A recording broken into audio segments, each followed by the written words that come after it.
السلام علیکم ویورز، میں ہوں آپ کے ساتھ امیر عباس۔ آج شریف خاندان کی اہم ترین شخصیت مریم نواز، جن کو یہ بھی کہا جاتا ہے کہ وہ نواز شریف صاحب کی جانشین بھی ہو سکتی ہیں سیاسی طور پہ، اور جو وزارت عظمیٰ کا تاج ہے وہ نواز شریف صاحب کے بعد ان کے سر پر بھی رکھا جا سکتا ہے مستقبل قریب میں۔ مریم نواز شریف صاحبہ آج پیش ہوئی جی آئی ٹی میں۔ جی آئی ٹی میں پیش ہوتے وقت جب وہ گاڑی سے اتری تو خاتون پولیس آفیسر جو وہاں موجود تھی، ان کے سیکیورٹی کے لیے اور ان کے پروٹوکول کے لیے اس خاتون پولیس آفیسر نے ان کو سیلیوٹ کیا، اور پھر ان کی گود میں رکھا ہوا قلم جب زمین پہ گرا تو وہ خاتون پولیس آفیسر نیچے جھکی اور اس نے یہ گرا ہوا قلم اٹھا کر مریم نواز صاحبہ کے ہاتھ میں تھما دیا۔ مریم نواز صاحبہ جو نہ تو پبلک آفس ہولڈر ہیں اور نہ ہی رکن قومی اسمبلی، رکن صوبائی اسمبلی، اور نہ ہی سینیٹر ہیں اور نہ ہی سرکاری افسر ہیں، لیکن پھر بھی ایک سرکاری افسر کا ایک نان پبلک آفس ہولڈر اور نان الیکٹڈ خاتون کو سیلیوٹ کرنا، یہ کس چیز کی عکاسی کرتا ہے اور یہ کس ذہنیت کی عکاسی کرتا ہے؟ آپ کے سامنے ذرا قائد اعظم محمد علی جناح کی دو مثالیں رکھتے ہیں کہ قائد کس قسم کی قوم چاہتے تھے، کس قسم کے سیاستدان چاہتے تھے، اور قائد اعظم محمد علی جناح کس قسم کا سرکاری افسر چاہتے تھے۔ خواجہ اشرف احمد بیان کرتے ہیں کہ 3 مارچ 1941 کو لاہور ریلوے اسٹیشن کے سامنے قائد اعظم نے ایک مسجد میں نماز عصر ادا کرنا تھی۔ جب قائد تشریف لائے تو مرزا عبدالحمید تقریر کر رہے تھے، مسجد کھچا کھچ بھری ہوئی تھی۔ قائد موٹر کار سے برآمد ہوئے تو انہوں نے اچکن چوڑی دار پاجامہ اور بٹلر شوز پہن رکھے تھے۔ وہ مسجد کے بغلی دروازے میں داخل ہوئے، اگلی صف تک راستہ بن گیا، لیکن قائد نے یہ کہتے ہوئے اگلی صف میں جانے سے انکار کر دیا، میں آخر میں آیا ہوں اس لیے یہی بیٹھوں گا۔ نماز سے فارغ ہونے پر قائد نے جو کام فوراً کیا وہ یہ کہ اپنے جوتے اپنی بغل میں اٹھا لیے۔ ہر شخص قائد کے جوتے اٹھانے کو سعادت سمجھ کر جوتے اٹھانے کی خواہش کر رہا تھا، لیکن قائد نے اپنے جوتے جلدی سے اٹھائے اور ہجوم میں تقریباً 30 قدم تک بغیر جوتوں کے چلے۔ لوگ اصرار کرتے رہے، قائد کے ہاتھوں سے جوتے چھینتے رہے، لیکن قائد نے اصرار اور کوشش کے باوجود کسی شخص کو اپنا جوتا نہیں پکڑایا۔ ایک اور واقعہ قائد کی زندگی کا معروف صحافی زید سلہری کی زبانی اگر آپ کے سامنے رکھوں تو ایک دفعہ قائد اپنے جوتے پہننے لگے اور قائد کے جوتوں کے تسمے کھلے ہوئے تھے۔ قریب ہی کھڑے ایک شخص نے قائد اعظم محمد علی جناح کو وی آئی پی پروٹوکول دینے کے لیے ان کے جوتوں کے تسمے باندھنے کی کوشش کی تو قائد اعظم نے اس شخص کو جھٹک دیا اور فرمایا کہ ایسا مت کریں، کیونکہ میں پاکستانی قوم کو ایک غیور اور باصول قوم دیکھنا چاہتا ہوں۔ اور اس کے بعد قائد اعظم نے اپنے جوتوں کے تسمے خود باندھے۔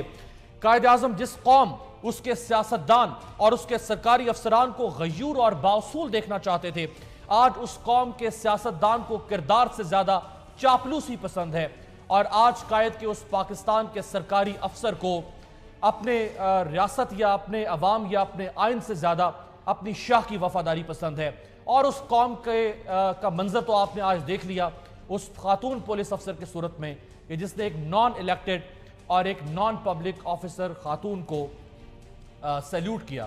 اس پہ بات کرتے ہیں اور اس کے ساتھ ساتھ چیئرمین نیب کی آج پیشی 5 روز باقی رہ گئے ہیں۔ 10 جولائی تک کی مہلت ہے جی آئی ٹی کو اپنا کام مکمل کرنے کی، اور 10 جولائی کے بعد پھر سپریم کورٹ کے 3 رکنی بینچ کے پاس یہ معاملہ جائے گا جو پاکستان کی سیاسی اور عدالتی تاریخ کے اس اہم مقدمے کی حتمی سماعت کے بعد فیصلہ صادر کرے گی۔ میرے ساتھ جو مہمان موجود ہے آپ سے تعارف کرواؤں، بیرسٹر احمد رضا قصوری صاحب، ماہر آئین و قانون، اسلام آباد اسٹوڈیو میں۔ سر تھینک یو سو مچ۔ شوکت یوسف زئی صاحب، سینئر ممبر ہے پاکستان تحریک انصاف کے رکن صوبائی اسمبلی، ہمیں جوائن کر رہے ہیں پشاور سے، اور رکن قومی اسمبلی متحدہ قومی موومنٹ کے سینئر رہنما MQM پاکستان کے اوبویسلی علی رضا عبدی صاحب ہمیں کراچی سے جوائن کریں گے۔